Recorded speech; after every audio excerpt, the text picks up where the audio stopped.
Hey guys, welcome back to Brick System Brothers for HUWTAP number 10. HUWTAP stands for Hold Up, What's That Awesome Piece? And we're just going to look through some Lego pieces in a little series here that I've got made up. And yeah, I'm just kind of picking these based on pieces that I like to use, pieces that I find interesting. So today's featured piece for number 10 is 3963. This piece has a couple different names. I like to call it like the rocket thruster piece, but it's also been called modified 1x1, 3 loudspeakers. The official Bricklink name is Brick modified 1x1 with 3 loudspeakers / space positioning rockets. So kind of a mouthful, but you get the idea. It could have multiple uses. It's a smaller piece. Its general kind of footprint is a 1x2, and then it's got this little modified cut here that is 2 plates high, and then these 3 conical sections for our actual rocket thruster feature, or that loudspeaker again. So there's actually a lot of different things to highlight here, but I'm going to start with our general availability information. So let's go over to Bricklink, fire this up here, and what we see is 8 known colors so far, and a production range from 1979 to the current year. So pretty good lifetime. This has lived through the gray color changes, and it's actually where we saw it used a lot in that old light gray was in our classic space range. Let's pop this out here and check it out. We got the black, blue, kind of our general solid colors in the grayscale, and then the other ones that stick out are the blue and the yellow with the actual primary colors. So we don't have a lot of interesting colors for this piece, but we do have both of our grays. So our dark bluish gray is actually one of the newest ones, currently only in one set, but I'm thinking we'll probably see this pop up again in the coming years. It just looks like it hasn't been needed in dark bluish gray since the color change.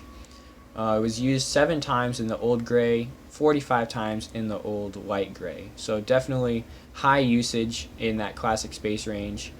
And that light gray is catching up. It's not far behind, 38 sets. So really high usage there as well. Maybe some of our colors that aren't used as much are the yellow and that blue again. The dark bluish gray only being in one set so far, but that is a current color, so I think we're going to see a lot more of that. So that blue and that yellow might be harder to find. Black, pretty common. Haven't seen it recently though, so keep that in mind. But several sets above 30, and that old light gray, 45 sets. So even though that color is retired, you can probably still find this old light gray color quite easily. So let's look at some connectivity now that we kind of know our availability. It's pretty standard 1x2 brick height. So this is 3 plates tall over here, and then we do have this 2 plate tall cutout.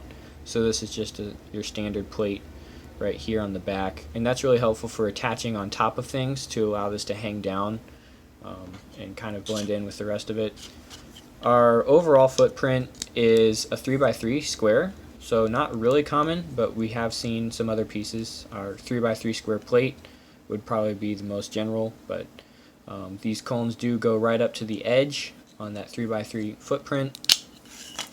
And then the cones themselves have the pretty standard diameter for a 1x1 round piece. It's a really smooth transition directly into that cylinder section. We also have another 1x1 cone section in this 1x1 cone piece, and if we compare these really quick, it's similar, but it's not exactly the same. And for one, we don't have this groove notched into the bottom. It just starts right away with the slope.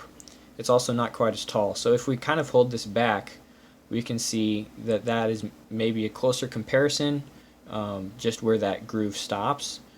But it's still not exactly the same. I think our slope is slightly different, and we don't have that flattened top either. So something to keep in mind, the 1x1 cone pieces that we do have are pretty close, but they're not exactly the same. But when you stick it in the end like that, I don't know if anyone would be able to tell the difference. So if you do need to match that profile, shouldn't be a big deal. If we start looking at multiples of these pieces, the first thing would be to check if they work for studs not on top connection by just stacking them. And what we see here is, unfortunately, we don't have a direct connection from the stacked to the sideways. It just doesn't work out, and this kind of offset that we have is pretty common among the older pieces. You know, think about the 1x1 headlight bricks that we have, kind of a similar deal there. But hope is not lost, because there are multiple ways to attach these. If we connect a cone directly to the top plate of a second piece, we now see that we have arrived back at our 3 separation. So not bad. Can't think of any specific examples when this would be needed, but good to know for that case. One other thing to look at would be is if we connect 2 of our cone sections to 1x3, our plates line up, but they don't actually connect in grid, in system. So if you want them to be back to back like this, you have to put a little bit of a rotation on it to where it's not parallel with the original brick. If you want the pieces to be parallel to the original brick, now you have this little gap in here, and the only thing that lines up is the top of the studs with the bottom of the second piece. So not a lot of in-system connections when you go this route, but it does kind of tessellate a little bit, so that could be handy. Last thing to look at is our intersections of the cones, which allow attachments for a cross axle with those grooves in there. I think the mold is pretty consistent. I don't know if we have a lot of differences, but the cross axle does fit nicely. And beyond the cross axle, we also have a connection for our bar, our standard bar, so that slips in there as well. This does not fit a pin, at least it doesn't fit legally. You could shove it in there and call it good, but it doesn't really stick. So we have our bar connection and our axle connection, and those both work pretty good. So if you need to use those, it's available. You can connect multiple of these at 90-degree angles, like so, and just allows for standard separation based on our lengths of our cross axles and our bars, which we have plenty of. So lots to do there, but yeah, it's a really handy piece. It is good for that thruster detail or those loudspeakers. You know, you put it on the corner of a building or up on a pole. Kind of an older piece that is still in production, so pretty good lifetime for this guy, and I don't think he'll be going away anytime soon. Would like to see it in some more solid colors. Specifically, you know, we're still missing our red, our basic red, green, brown, tan. Even the older colors, we haven't seen this piece in those colors yet. So it'd be cool to see that show up in some sets. Maybe hidden side would be a good theme for this piece, but who knows, all speculation. Yep, HUWTAP number 10. Thanks for watching. We'll see you guys in the next one.